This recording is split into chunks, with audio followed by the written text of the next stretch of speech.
pasta is usually always a crowd pleaser, and I hear that they do it upright at Brookside's Ciao restaurant. They also have a host of other dishes, and James Andrew operates Ciao as well as the Osage restaurant in Tulsa's Gilcrease Museum, and he's here with us today making lobster spedini with angel hair pasta and lemon cream sauce.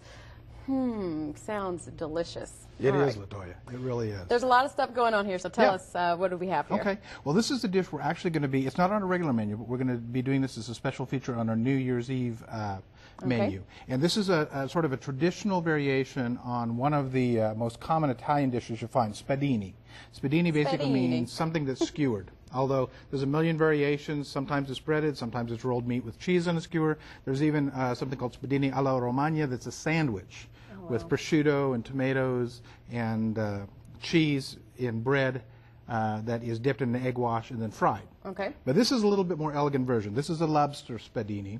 And I also want to mention that you can do your own variations on this. It doesn't have to be lobster. I do a chicken version of this and I do a shrimp version of this as well. Okay.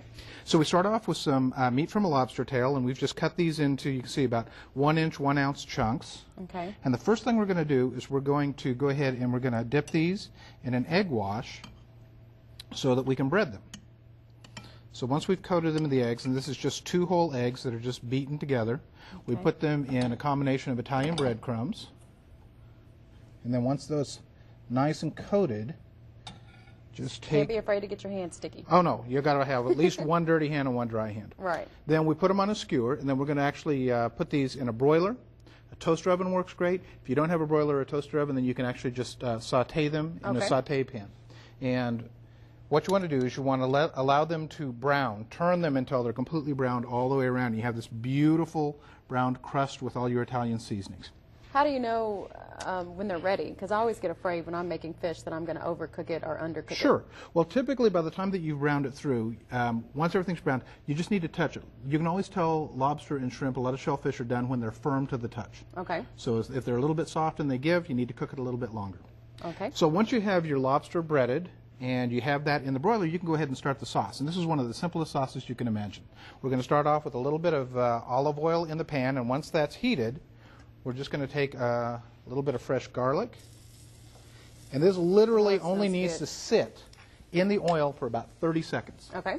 As soon as we've had that, we're going to hit it with just a little bit of salt. Oh my gosh, that smells so good. Yeah, immediately. Yes. A little pepper. We're going to add some fresh thyme. You can also use dried thyme if you want. Okay. That's going to sit for about another 30 seconds. Getting a little hot there. Well, that's why they call it saute. It actually means popping in the pan. Oh, okay. We're going to finish that with a little bit of lemon juice. I could just eat it like that. And then you add your heavy cream. You let all those flavors incorporate.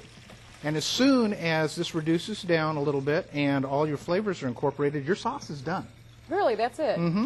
So if you've cooked your pasta in advance, which you can just have that setting to the side, then you prepare your spedini. As soon as the spedini is in the oven, that only takes about 8 to 10 minutes.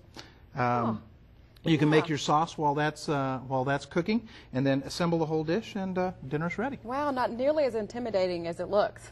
No, in the restaurant we actually try to make our recipes just as simple and as efficient as we possibly can. Who knows? Maybe I'll try that. I'll make Katie try to make it for me since she's a better cook than I am. Sure. All right. Well, thank you so much, sir. That was a lot of fun. And if you would like a copy of today's recipe, here's how you get it. And you can also contact Ciao and Osage restaurant. That will soon be up on our. There you go.